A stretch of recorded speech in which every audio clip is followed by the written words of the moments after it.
Hello, I'm Managing Director of Sysco Environmental. For over 20 years, I've been investigating mold, damp, and indoor air quality problems in homes, workplaces, and public buildings. During that time, I investigated everything from small patches of mold in family homes to large-scale contamination affecting schools and commercial buildings. One thing I've learned is that mold is widely misunderstood. People often think that mold itself is the problem. In reality, it's usually trying to tell us something. So today's question is, what is mold and why does it grow in our homes? So let's start with the basic.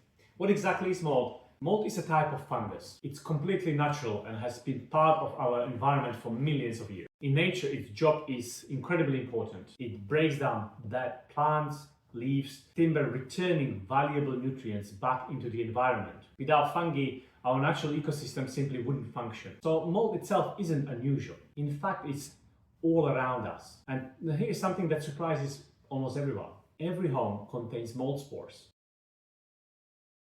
Every single one.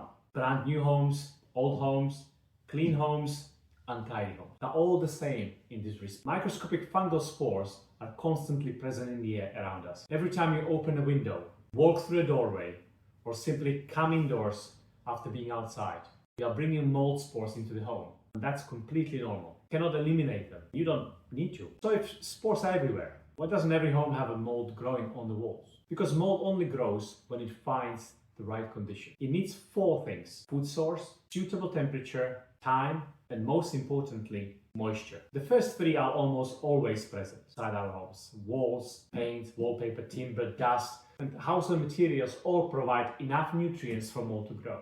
Our homes are also warm enough throughout most of the year. So the deciding factor is nearly always moisture. This is probably the single most important message in this entire series. Mold is rarely the actual problem, it's a symptom. The real problem is excess moisture. That's why, as industrial hygienists and building surveyors, we don't begin by asking, how do we remove mold? Instead, we ask, why is the building wet? Because unless you solve the moisture problem, the mold will almost certainly come back. So where does the moisture come from? There are several common sources. The most common in UK homes is condensation. Everyday activities such as cooking, showering, drying clothes indoors, and even breathing release moisture into the air. If that moisture isn't removed through adequate ventilation, it settles on colder surfaces, windows, external walls, or behind large pieces of furniture. That's where mold often begins. But condensation isn't the only cause. We also investigate leaking pipes, roof defects, damaged guttering,